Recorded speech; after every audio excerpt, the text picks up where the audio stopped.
What's up, guys? Sekapoko here, bringing another One Piece Treasure Cruise video. We're going to be going over One Piece Treasure Cruise news. Now, the highlight for today is going to be the new treasure mode Sugofest that has been just released in information-wise, and what the units are on Japan, how the Sugofest works, as well as what days they are on.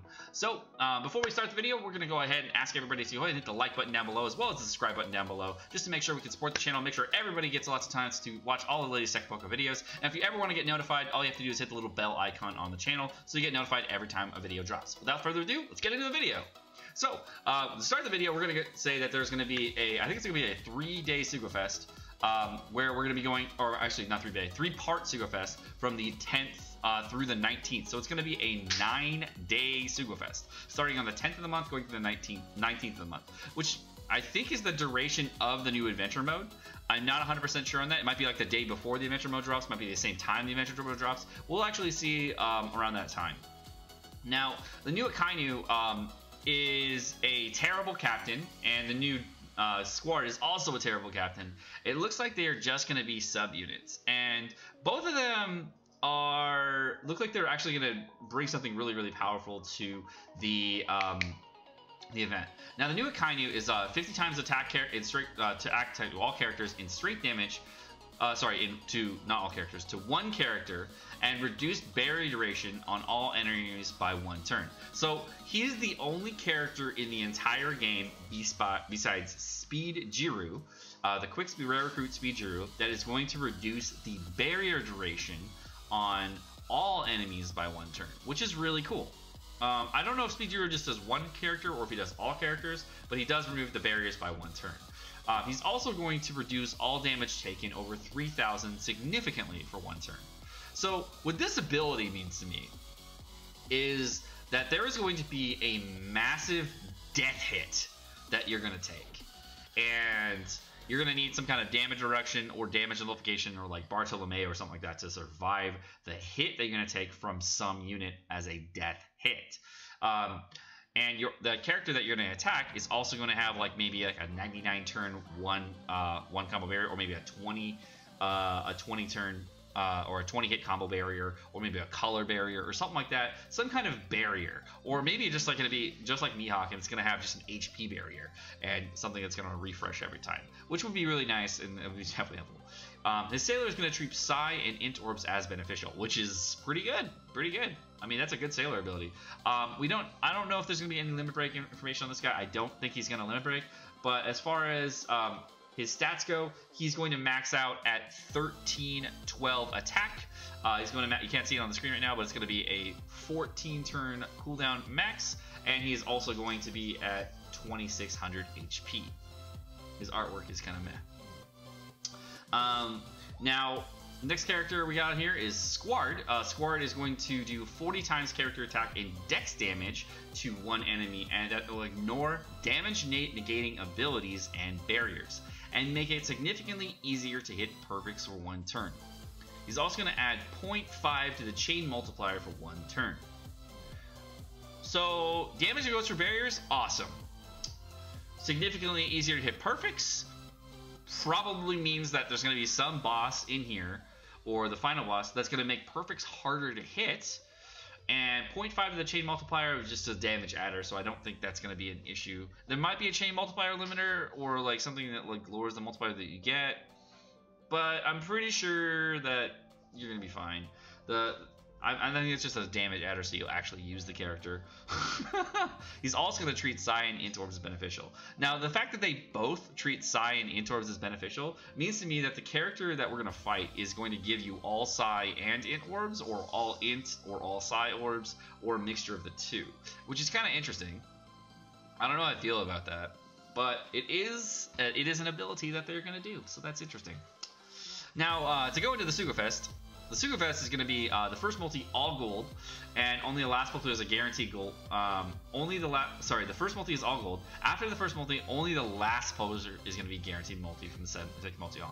So it's going to be a Sugofest, and like there's nothing like I see that's great about it, except that the units are rated up for the adventure mode map, so they really want you to pay for the adventure mode points, which sucks. For the 3rd, 5th, 7th multi, and 9th multi, we'll have a guaranteed red poster. So, if you want to whale on this Sugo and get lots of reds, that's not a bad Sugo. I mean, it's really bad for golds, but you can get 4 guaranteed legends out of 9 multis, and you can get probably another 5 out of just, getting lucky. So that's pretty good. That's pretty good. I do like that. It's going to actually reset the counter every day. So if you're like an Omega Whale and you want to do 9 multis every day to get tons of legends and you just get limit break everything, then yeah, you can do that, I guess. Or if you're Mr. P, you could do something else, Kappa. If you do get that inside joke, great. If not, oh well. The treasure map. 5-star Akainu is going to give 1.5 times treasure points, just like Buggy. However, the new Squard, instead of giving like 1.25, I think that's what Zoro gave, is going to give 1.3.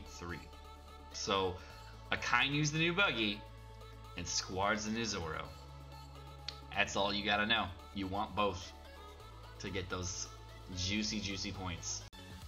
So the Squard is going to have a max at 13 turns, and he's going to have about 1,098 attack and 1,992 HP.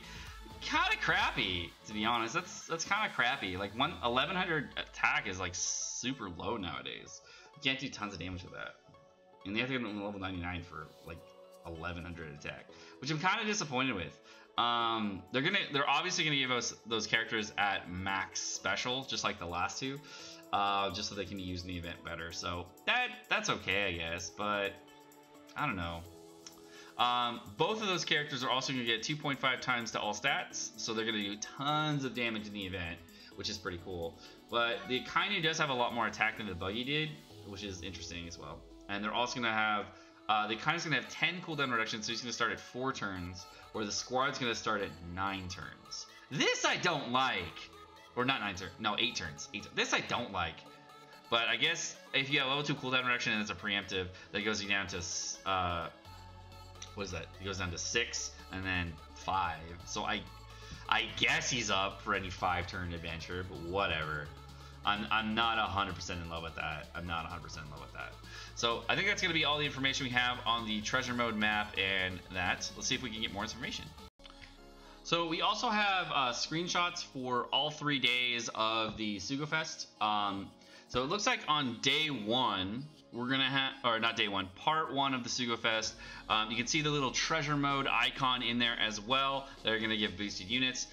We can see that the new Striker Law, Shirahoshi, Lucy, the new Akainu and Squad are going to be boosted units. So we know 5 of the units so far there. We also know that on part 2, it's going to be Boa, looks like Nekomamushi and Magellan are going to be boosted.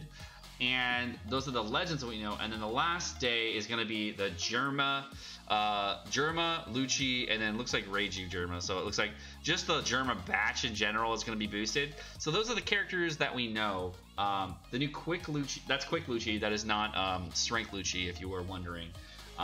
We do know that Lucy is boosted here, so that is good that they are keeping Lucy boosted. And of course, the new Striker Law and Shirahoshi boosted. Shirahoshi getting boosted is actually kind of cool. I definitely want to see her on some teams. The new Boa obviously getting boosted is very, very cool. New Nekomamushi getting boosted is also, these ones should happen because they made us pull for them. And of course, the new Magellan is boosted as well. I'm kind of sad that Enel is not on here, to be honest. I really hope that they would do some Enel stuff, but no. After they did Legend Enel, they kind of like left him go, and I'm kind of sad about that. I wish they did more stuff. I really do. But it does look like all these characters are going to be getting like a 1.1 times boost or a 1.2 times boost in the new adventure mode. My guess is that they're all going to get 1.1 times boost. And the new German batch is going to get that 1.2 times boost. I think it's just the captain's going to get a 1.2 time boost, and then every unit from the German batch is going to get 1.1. That seems like the trend they're going toward as far as new units and what they're going to offer as far as extra points. So we're obviously going to have some rare recruits that are going to be available for the point system, some Colosseums that are going to be boosted in the point system, so that's going to be very cool to see. I really hope that they do boost some of the Lucy batch so that we can use those units again for the point system. Alright guys, that's going to conclude the video. I'm Sekapoko, guys. Thank you so much for watching. I hope you enjoyed the video. If you did enjoy the video, please hit the like and subscribe button down below. And of course, Have a great rest of your day. And a big shout out to everybody on the channel helping us to hit almost 2,500 subscribers. I think we're at a little bit over 2,400 now. We're almost at that 2,500 goal. So I really guys challenge you guys. Thank you guys so much for supporting the channel and making the channel great. So thank you so much. All right, guys. Have a great rest of your day. Peace.